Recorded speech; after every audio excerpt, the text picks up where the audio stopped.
Can we like acknowledge ourselves for showing up tonight? Yeah.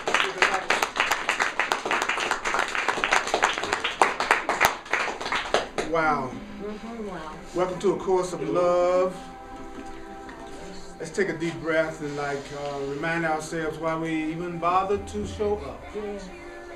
Why do we even bother to come? Because we want another way of looking at things. Because we want love. We want to heal. We want to be able to experience every beautiful thing that we know we deserve. Is this right? That's right. And we want to join our minds and our hearts to let our true power come through. You are totally unlimited, completely unlimited. Do you know what stands between you and the recognition of that? Your beliefs. Do you know where those beliefs came from? The past. So, however you got here, whatever you went through in the past to get here, it could no longer serve. The point of it was to get you to this moment. And you were so powerful and you love yourself so much that you didn't set it up where you had to go through it alone.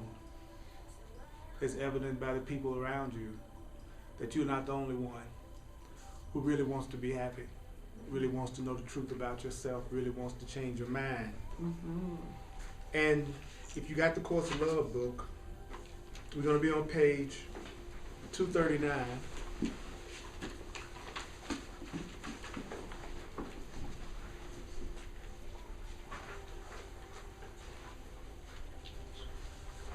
And there are 7 thoughts to the miracle mindset.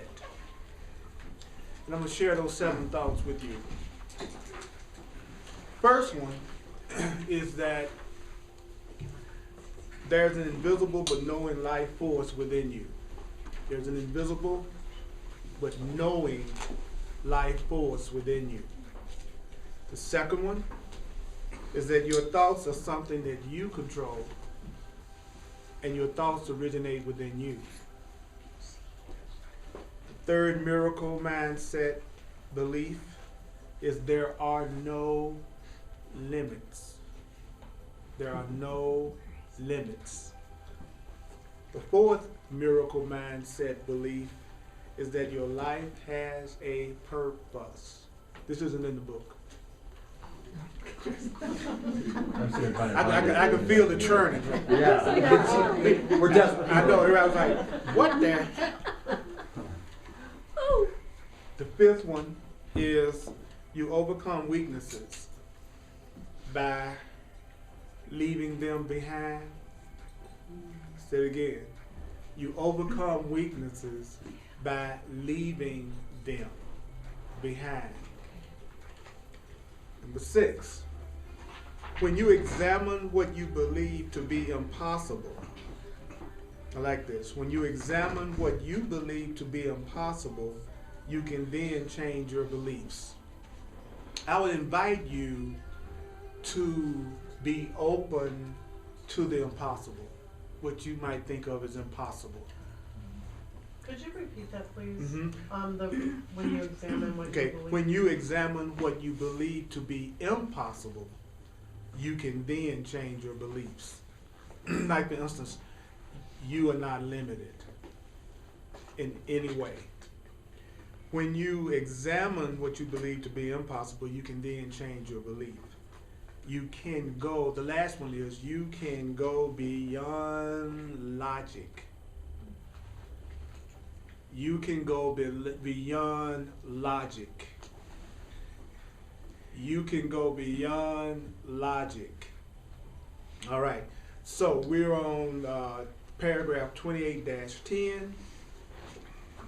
And it starts out with, as the dawn is unrestrained in its bursting forth, so has been your time of innocence. Not so the approach of day, as the sun slowly rises and as slowly sets.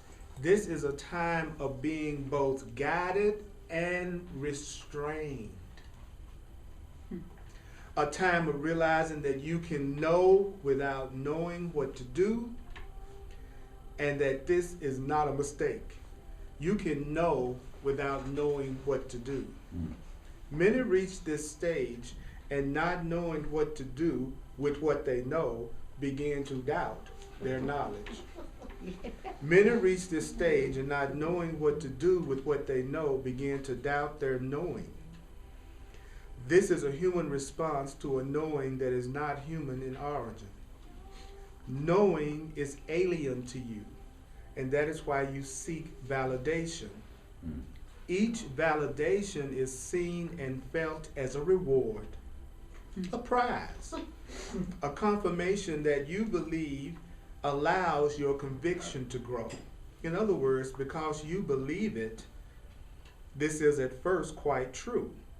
But now it is no longer the time to rely on conviction that comes from the witnesses you find along your way.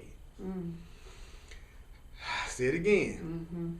Now it is no longer the time to rely on conviction that comes from the witnesses you find along your way. The witnesses you find along your way, they serve a limited purpose for a limited time.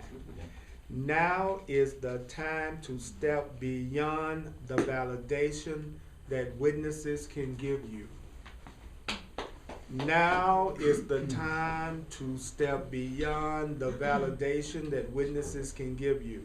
When this step is not taken, gatherings of witnesses abound, and what they bear witness to stops short of what they would see. So, you're now at a stage in your spiritual development where you have to live what you know, whether or not you get validation from those around you. That takes guts. Any thoughts about that first paragraph?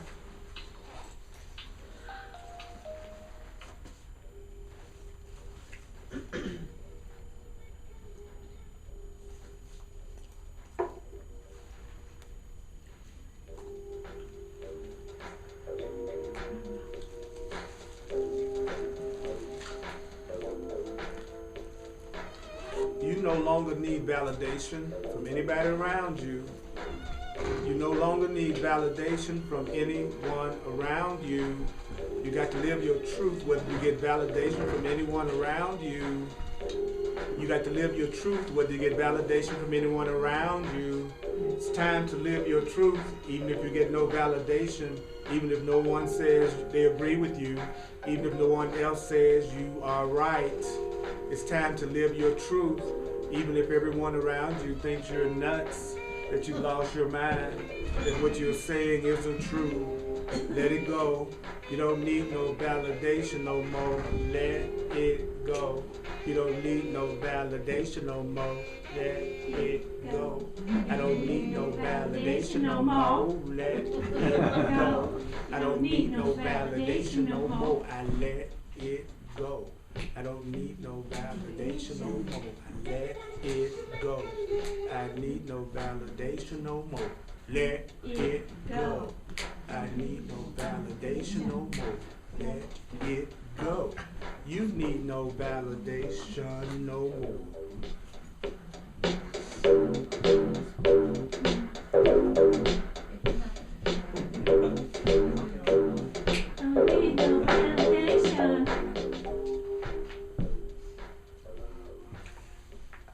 I'm making a memory in my body. That's what music and chant and rhythm does. It takes it from just being another intellectual concept to something that's inside your body. So witnesses are for the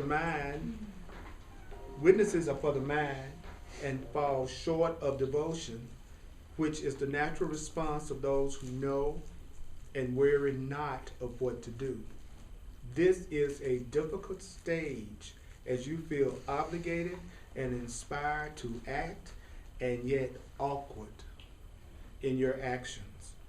We have spoken before of the desire to create that may arise as you begin to enter this stage of your journey. The desire to create may arise as you begin to enter this stage of your journey. This is often compounded by a feeling of wondering what is next as you wait in anticipation for a calling of some kind. So certain are you of an impending challenge to action of some necessary form to be given to what you carry within.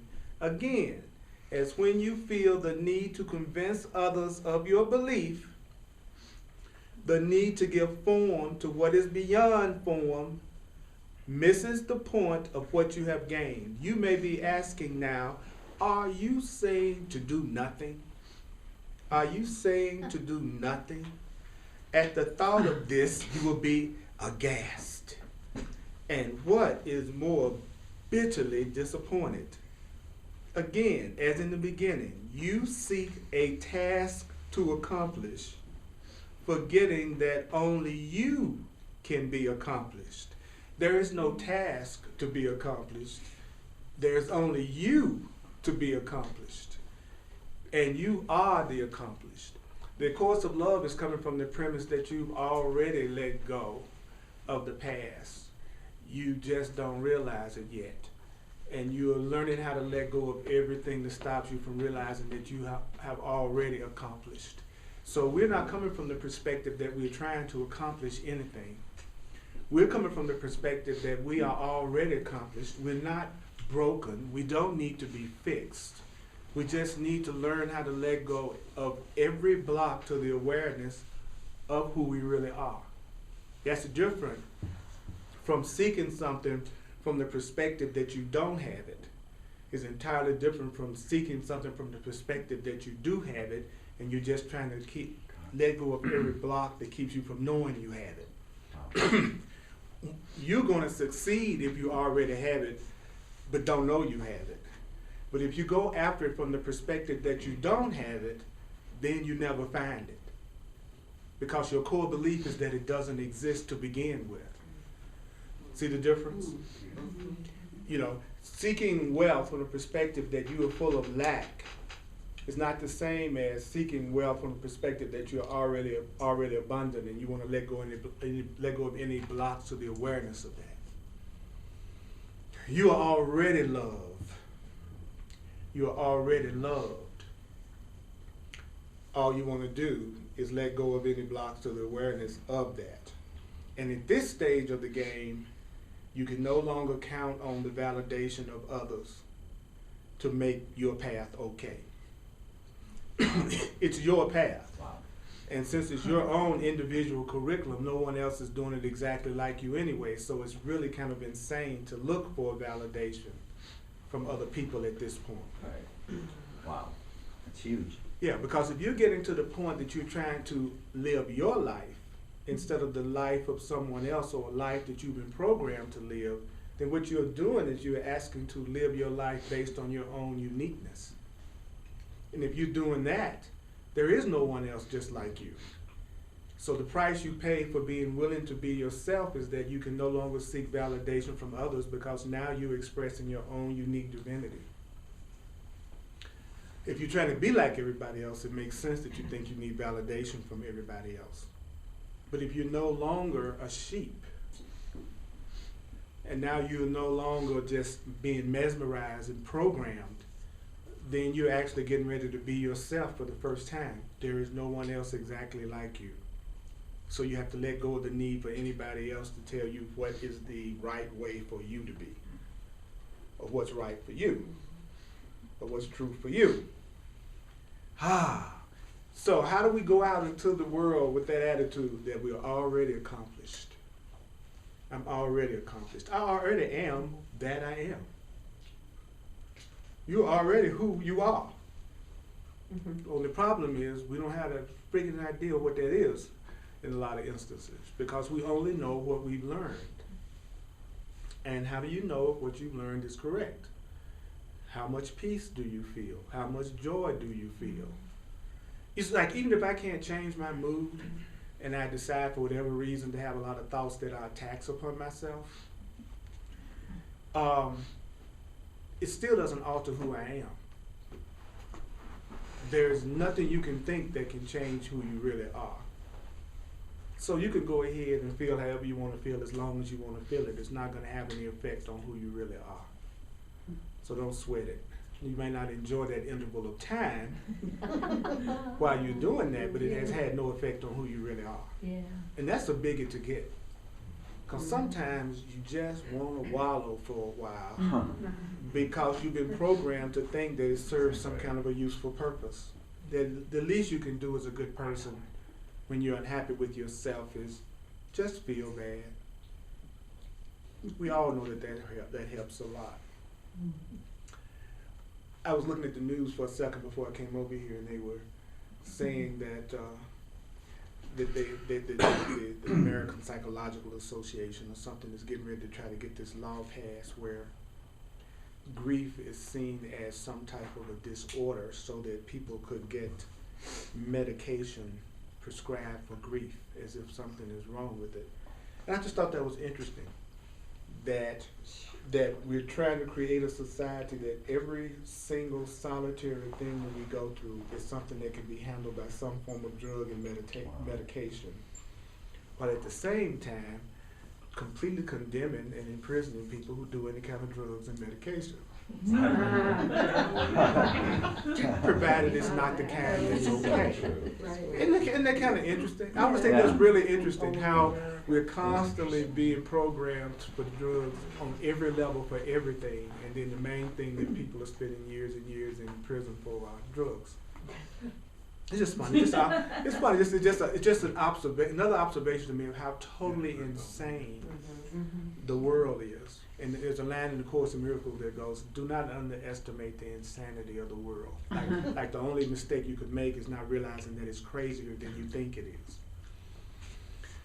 And those of us who want to be happy are people who are saying we want to go in the opposite direction. We want to go into another. We want, like the Course in Miracles says, recognize misery and go the other way.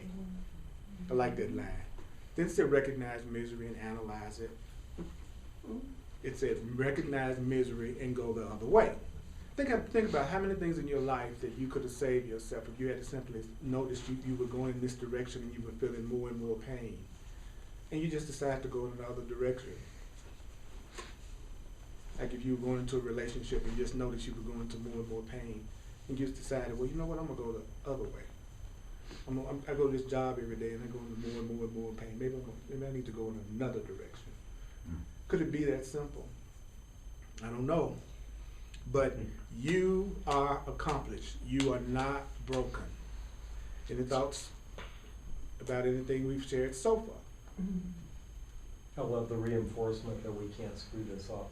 Yeah. You know, and we get that a lot. You know, it's something that is repeated over and over again. But it's so powerful because, you know, we're certain that at certain times during our lives we've way overstepped God's boundaries, or those, you know, stated by religions, and we're hellbound and there's nothing we can do about it. You know? And to find out that it just isn't that way is very cool, and it gets reinforced a lot that no matter, you know, what we've done in our past, it hasn't changed who we are at our core. Right. You know, and I love that. Isn't it? And where do we hear that over and over at? Like you said, we hear over and over again that we can't mess it up. Where do we hear that though? Do we hear that in our day-to-day reality? Do we hear that on television? Do we read that in the newspaper? Do we hear it from the general public? Do we hear it from people in general on the street? No. The only reason why in most cases you hear it is because you're being proactive about hearing it. Whether it's the study you do, the meditation, coming to a class, reading the Course of Love. And I have to keep reminding myself of that I won't just happen to heal or to be happy. It's the result of conscious choices that I'm making. I can't leave that to chance. The main thing that my Holy Spirit inner voice tells me over and over again, you can't make your awakening a hobby. It can't be the thing you do after you do everything else. It's gotta come first. It's got to come first. It can't be the thing that you spend 5 minutes on out of a day, but expect other 90% of the day to be great. You know, I'm gonna keep saying that not for you. I'm saying it to remind myself, because I noticed that if I'm not proactive about doing it, then it doesn't happen, because the programming that we have is so intense. And it's been so long that we've been getting it, that we really believe we're taking care of ourselves. And so I need to be reminded of a higher power. I need to heal my relationship with my Creator.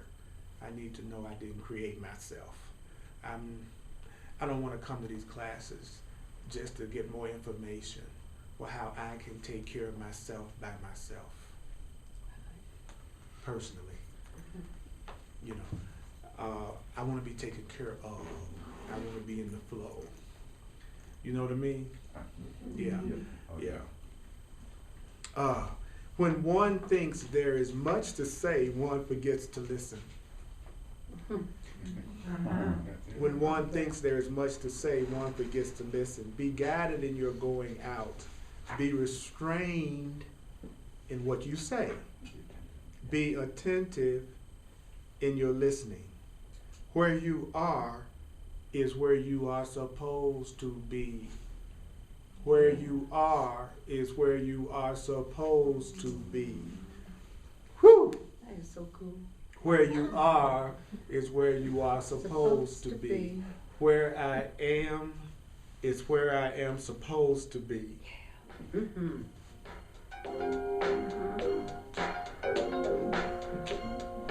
Where I am is where I am supposed to be. Where I am is where I am supposed to be. Where I am is where I am supposed to be. Where I am is where I am supposed to be. Where I am is where I am supposed to be. Where I am is where I am supposed to be. Where you are is where you are supposed to be. Where you are is where you are supposed to be. Where you are is where you are supposed to be. Where you are is where you are supposed to be. Hell no. Hell yeah. Depending on what's going on in your life right now, it might be like music to your ears, or it may be something that you don't like at all, but there's no point in arguing with what is. Stop arguing with what is. That's the craziest thing of all that we do. Let's take a breath. Where I am is where I'm supposed to be. Where I am is where I am supposed to be. Where I am is where I am supposed to be. Where I am right now is where I am supposed to be right now. Who I am with right now is who I am supposed to be with right now. Where I'm working right now is where I'm supposed to be working right now. Where I am living right now is where I am supposed to be living right now. You can use it apply to anything. The car that I'm driving right now is the car I'm supposed to be driving right now. The body that I have right now is the body I'm supposed to have right now. The race I am right now is the race I am supposed to be right now. The gender that I am right now is the gender I'm supposed to be right now. The friends that I have right now are the friends that I am supposed to have right now. Boy. Powerful. Yeah.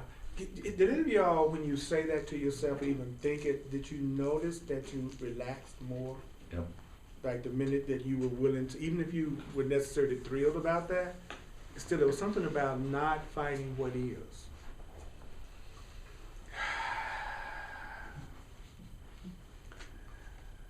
The path to follow to all changes will be shown to you if you will be but attentive.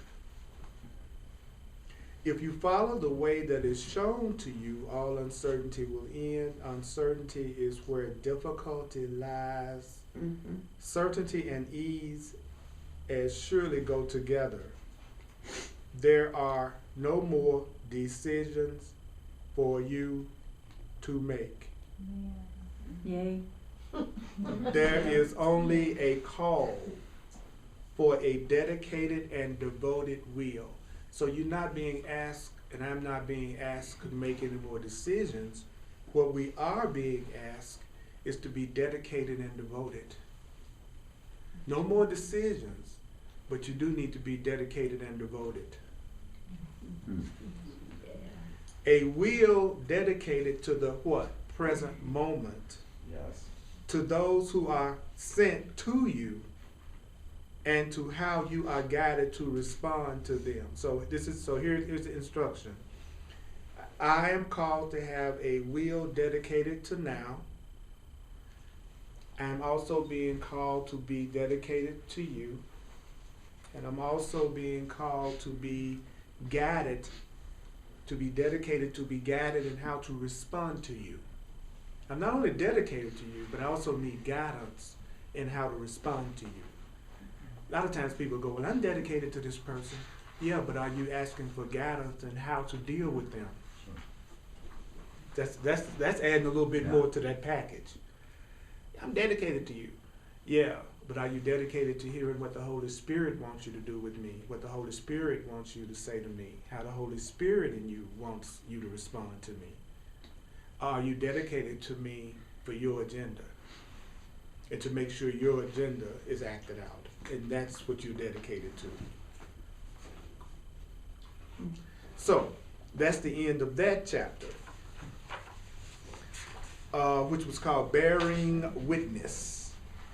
Any ideas, any thoughts, any questions about bearing witness?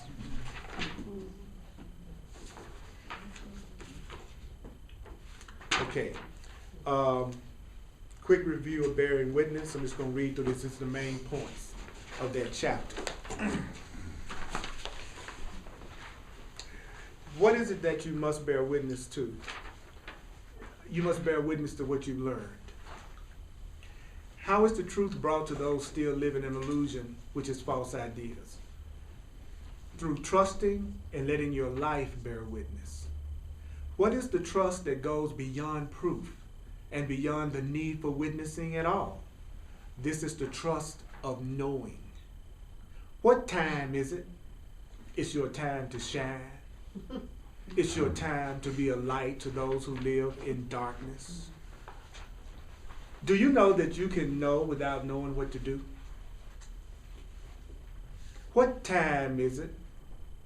It's no longer time to rely upon conviction that comes from the witnesses that you find along your way.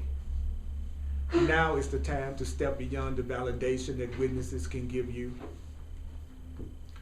What's going to arise in this stage of your journey? The desire to create. Do you know that when one thinks there is so much to say, one forgets to listen? Be guided in your going out. Be restrained in what you say. If you find yourself getting ready to say something, but you also feel that twinge of defensiveness, if you could possibly, any way possible, when you feel that twinge of defensiveness come up and you're getting ready to say something, if you could just breathe and not say anything, you'll be so glad you did. Like when you most feel like you need to come back with an attack, or you feel the most irritated, or you feel the most triggered, if you could use that feeling to remind you to shut up instead of speaking up, you'll transform your whole life. Because your anger and upset is the proof that you're not hearing what's going on correctly, and you're not seeing what's going on correctly. So you're getting ready to respond out of a misperception. Okay. No matter what it looks like is going on. Even if it looks like the person is treating you unfairly. If you're getting ready to respond out of anger, you're always responding out of a distorted perception. So you're about to say something you're probably going to regret. It's a little warning to me. How do you know you're listening to your ego? Because you're already upset. How do you know it's not the Holy Spirit's guidance that you're getting ready to say? Because you're already upset. What do if you go ahead and say something out of your upset? You forgive yourself. And the only afterward message is, try not to do that the next time. That's it. No punishment, no guilt, just try not to do that the next time. That's it.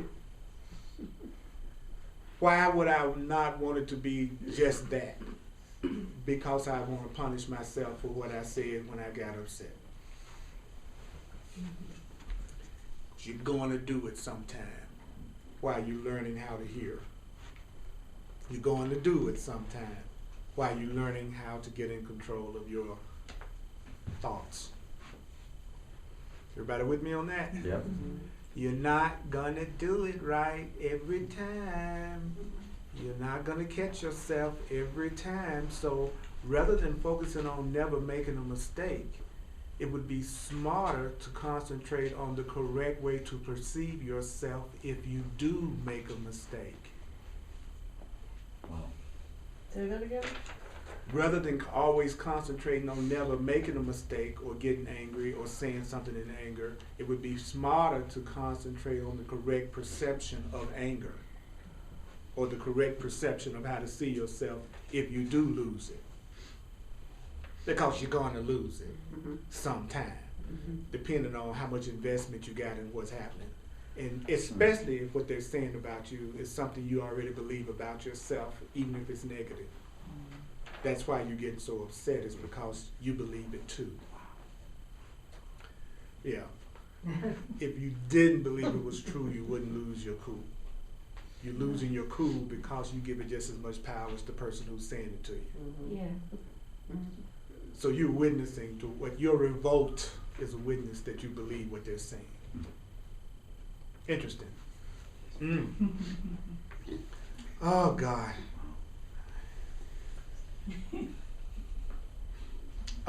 Do you know that where you are is where you're supposed to be? What do you have to be to have your path shown to you? You have to be attentive. How do you end all uncertainty? How do I get rid of my doubt? You follow in the way that's being shown to you.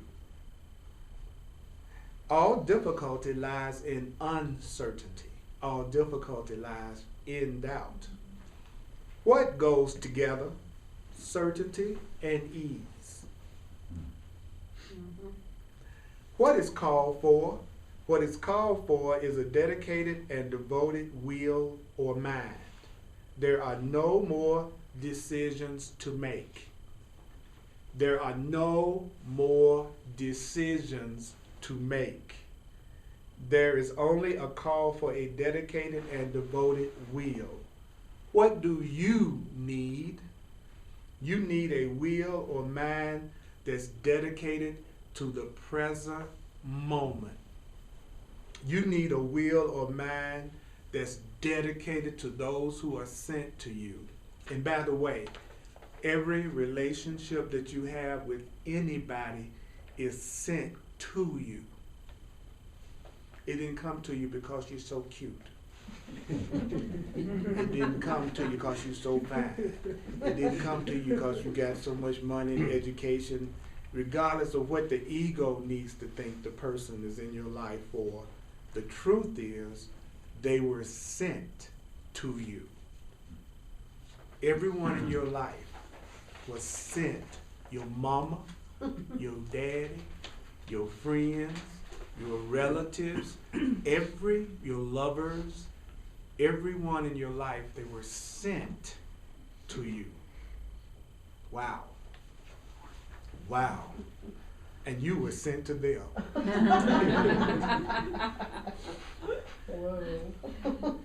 How can you tell when you're really in the presence of the person that you were really sent to the most? It's the one you're most attracted to, the one that's most special.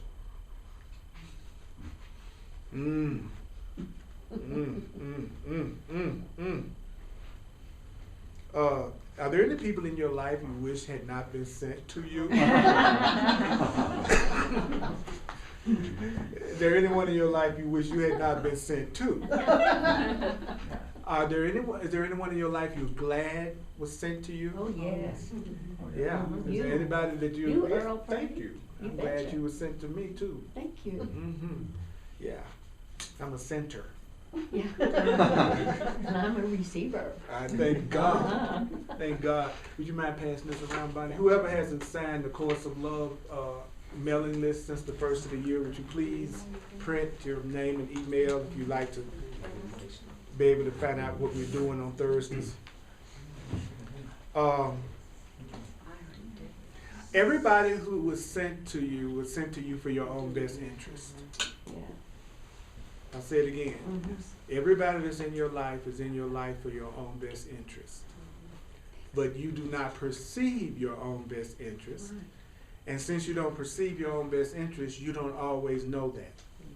So just because everybody is for your own best interest does not mean that you recognize that everybody is for your own best interest or even feel like they're for your own best interest. Everybody clear about that one? Yeah. Okay. The truth can be true without you necessarily liking it, but it doesn't change it. Everything in your life, this is a good universe. This universe is rooted in love and evolution and growth. So there is nothing that's taking place in the world that is not moving us toward a greater degree of love, whether we see it that way or not. Even if it's doing it in the form of making us reach a limit in some way. Okay? All right? Okay. The upcoming presidential election is one of the best things that could ever happen to us as far as reaching our limit. Yeah. I guarantee you, you're going to see insanity at a level you have never seen it before. From every way you're going to see it. You're going to hear people say things about each other and do things like you've never seen it before. And it's all for our own best interest. We do not perceive our own best interest. Isn't that interesting? That the collective consciousness created everything that's happening and all the people that's running and whatever. It's all coming from us. We are the creators. There is Wow. nothing happening to us that we are not collaborating on. What you think about that? A little scary. It's tough. It's tough. If Scary. if you really look at it correctly, it gives us incredible hope, because it means we have something to say about it, that we have choice. Don't you see that if it was happening and we didn't have anything to do with it, now we're in trouble. Now that's what should be scary. It should be scary to think that things are happening to you all day long that you don't have anything to say about, any choice about how you see it.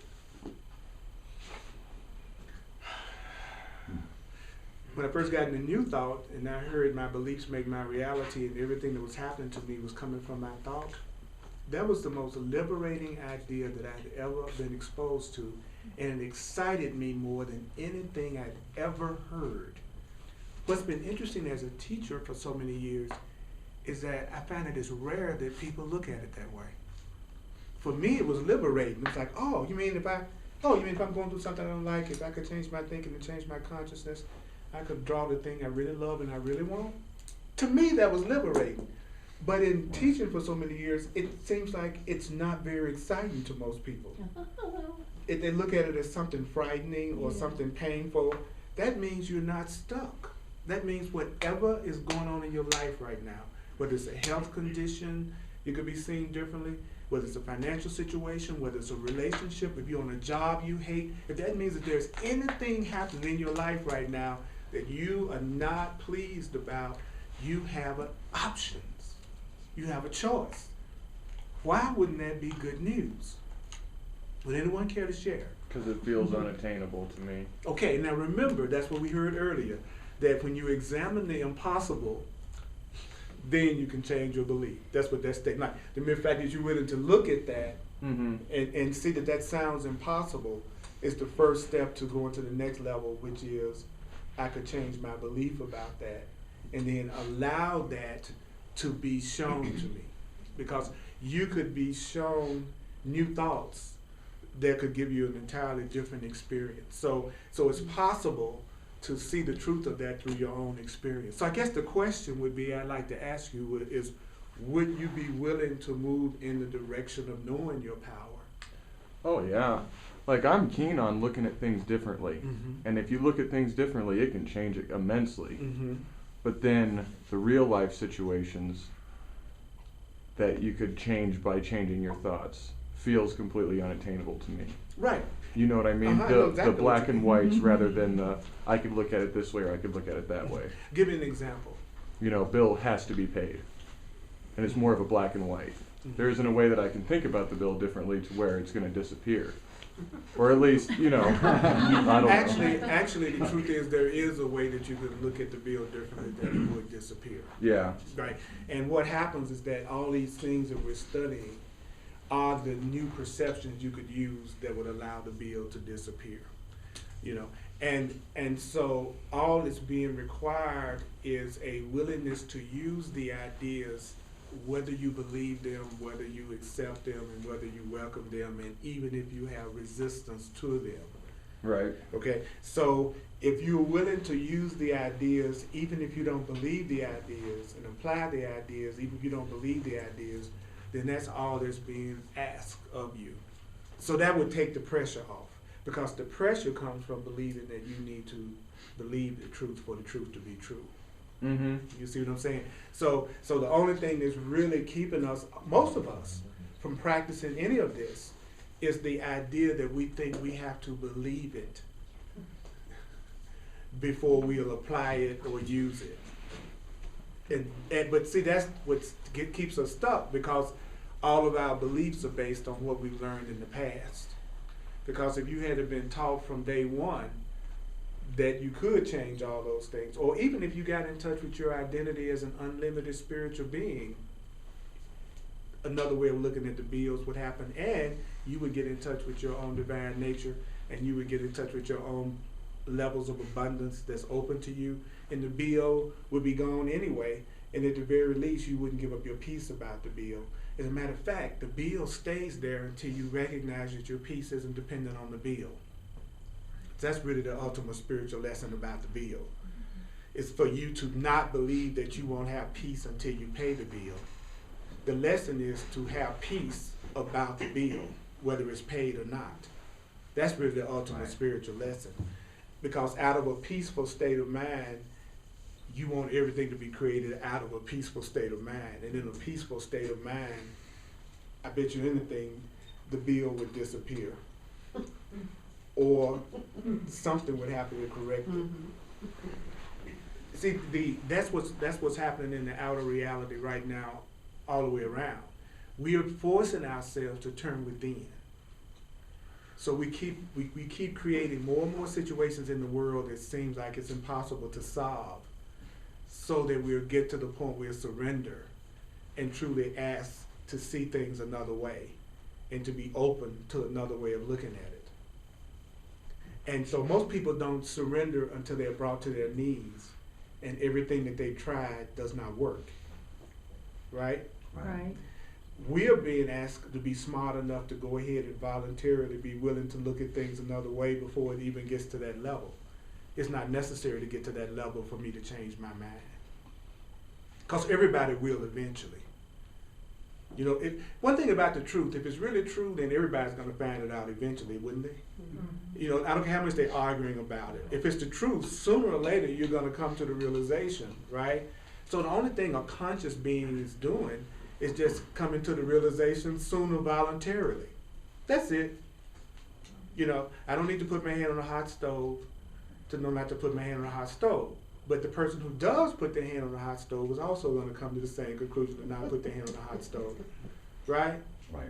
So either you learn. That's the rebel. Yeah, it's right.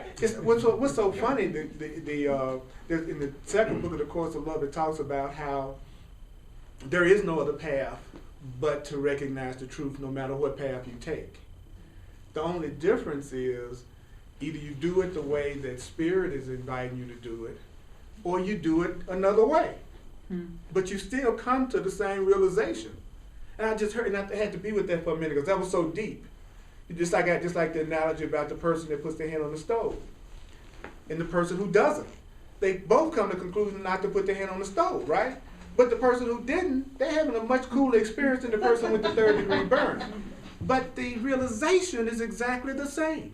Exactly the same. So when we all come to the realization that forgiveness is the key to happiness, that loving ourselves is the key to happiness, Right. that we're the ones who are determining how we feel and the choices that we make, yes. The only difference is some people are going to do it through pain and some people are going to do it through peace. I want to be part of the peace folk. I want to do it the peaceful way. Anybody else want to do it the peaceful way? Yeah. All right, okay. The person who puts his hand on the stove knows for sure not to ever do it, whereas the person who doesn't may have a little bit more question. Well, only if he Or thinks wisdom. only if he thinks he's different from the person who put his hand on the stove. Yeah. See, so if you know you're the same as the person that's putting their hand on the stove, then you really can have the exact same level of certainty that the person that put their hand on the stove. It's only when you see yourself as separate, like the truth says, that you think it doesn't apply to you because you think you're separate and different. And the truth is saying that's the illusion, is that we're separate and different. And it's okay if you want to have that little extra, like you was just saying just then ago, well, the guy who don't put his hand on the stove, he don't know. It's like, you're right. But, so he has the option if he really wanted to have the absolute certainty of putting his hand on the stove too. You know what I mean? But I would love to just simply be able to listen and be guided rather than to learn through the pain, personally. But both people are just as innocent. So it's not saying that the person who put their hand on the stove is any less innocent, beautiful, or divine than the person who didn't. So that's not even the question, right? So what the issue is, and the main point is, both of them are going to come to the same conclusion, regardless. So all the brothers and sisters out there who are going through all kind of hell because they don't want to pay any attention and they don't want to listen and they want to rebel and they want to do it their way. They're just as divine and innocent and beautiful as the ones who go, oh, I'm the one who's determining what I feel. I'm the one that's choosing what happens to me. So I'm going to start focusing my attention on new thoughts so I can have different results. And I'm going to start being more, giving what I want to receive. And I'm going to start assuming responsibility for my experience. See, in other words, I can do that. And I'm cool, and then the person who wants to blame and project and attack, they're going to come to the same conclusion too. It's just going to be a much more painful way for them to come to the conclusion. But both of us are totally equally innocent and equally loved. That's the part I think is so cool, is that it isn't a superior, inferior thing going down. It's just one who chose to learn one way and one who chose to learn another way. That's it. And we've all been there. But I still want to see people on their knees. I mean, You still want to see people on their knees? It was funny. There was somebody that was saying that they was watching somebody T-bowing on a late night show, and the other person said, "Oh, you mean praying?" It was just funny because that's what you're talking about. You just said he prays, why, but now we call it T-bowing. The person said, "No, that's just prayer. It's been around for a long time." So why do you like everybody for T-bowing? But see, that's what it took for some people to start praying. They needed to call it T-bowing. And they needed to see some, because, so does that make them any less spiritual? No. It's just another approach to get to the same thing. That's what I love about letting go of judgment. When you start to let go of judgment, you see that there is no more, you have to be wrong for me to have to be right, and me to have to be wrong for you to, you just see it's just a many-faceted diamond with everybody approaching it from their own angle to get to the same place. Exact same place. And that's beautiful. As a matter of fact, that's faster. Because if we had to get everybody to do it the same way in order for us to get anywhere, it would take forever. But if everybody could get there coming from the way that's best for them, we could get there a lot quicker. Because then we could be dedicated to now. So that's the part that's such a trip, is I realized sitting up here that we could make a decision right now that we are where we're supposed to be that we are the accomplished. You know what I'm saying? That there's no decisions to make anymore. It's just really about us being dedicated to each other and being willing to listen to God. See, all of us could walk out of here tonight with that attitude. You know, I don't need validation anymore. So tonight when I leave here, I'm going to follow the path with heart and do what truth is saying. But I'm not going to need my friends and relatives to say, Earl, I approve of what you're doing. See, whatever is the truth, you can always do it now. Whatever is an illusion always takes time. So then you realize the only reason why you're not doing it is that right now you just don't want to. And you're still innocent. Right? Can we take that we're innocent? Can we really handle the fact that you can take as much time as you want, but why should you increase your suffering any longer than necessary? But if you choose to, you're totally cool.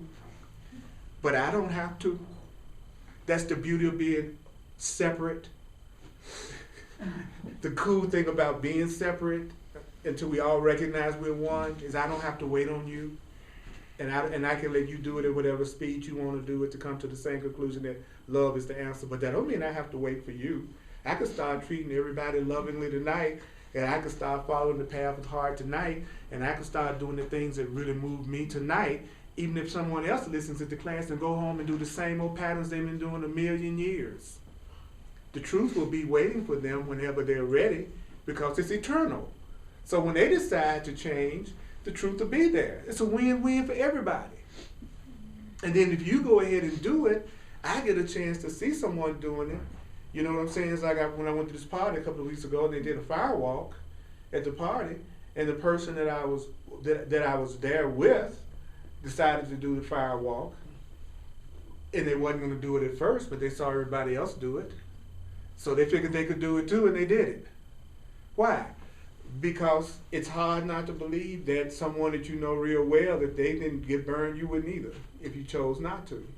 You know, it's like we get a chance to witness to each other, even though we don't need to in order for the truth to be true. But it's cool. I'm sorry. We're on a path that we're loved on. We're on a path that we're going to be reminded that we deserve to be happy on. We are innocent if we choose to learn it through pain, and we're innocent if we choose to learn through joy. That's the way love operates, because that's what we deserve. So would you acknowledge yourself?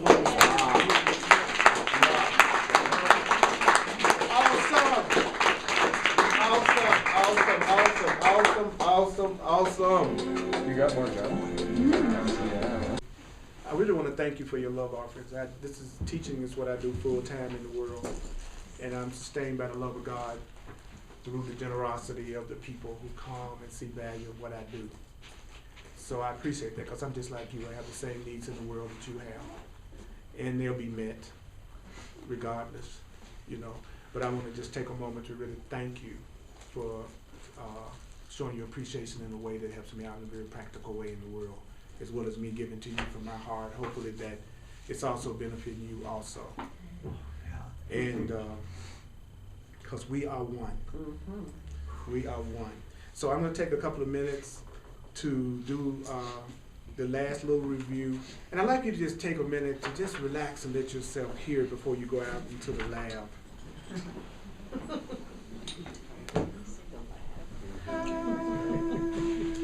Would you breathe, please? And tell yourself that you're going to give yourself a break. It's time to give yourself a break. It's time to stop being so hard on yourself. It's serving no useful purpose. That's the old thought system. Punishment, guilt, blame, feeling bad. It's the old thought system. It's the old thought system. Your life has a purpose. There are no limits. You overcome weakness by leaving it behind. When you examine what you believe to be impossible, you can then change your beliefs. And it's okay to say, this sounds impossible to me. But remember that an invisible belief is always something that you call a fact. An invisible belief is something you've taken beyond belief to now you say, this is just the way it is. I know what you're talking about, but this is just the way it is. Whenever you say that about anything, what you've just seen is one of your invisible beliefs. An invisible belief is just a belief that you have accepted to such a level that you don't even doubt that it's a fact now. For instance, you might go, it's a fact I am a woman. It's a fact that I am a man. It's a fact that I am black. It's a fact that you are white. That's an invisible belief. That's what you believe you are. That's what you've been taught you are. But you could be something else. You could be more than what you've been taught you are. The present is the point of power. Right now is the point of power. Dedicate yourself. Don't make any more decisions. It's time to be dedicated to yourself, to be dedicated to remembering who you are, to be dedicated to the people who are sent to you, to be dedicated to the people you are sent to, and to ask for guidance in how to respond to them. Ask for guidance in how to respond. I ask for guidance in how to respond. You ask for guidance in how to respond. I ask for guidance in how to respond. I am where I am supposed to be. I am where I am supposed to be. You are where you are supposed to be. You are where you are supposed to be. You are where you are supposed to be. And everything is for your own best interest. Everything is for your own best interest. Everything is for your own best interest. Everything is for your own best interest. Everything is for your own best interest. Everything is for your own best interest. You are innocent. You are accomplished. You are loved. You are precious. You are powerful. And you are lovable. And may the course be with you. I appreciate you, mighty companions.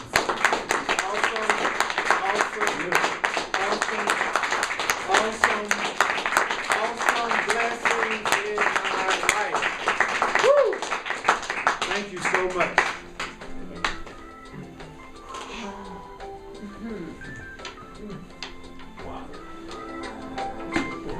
What is it that you guys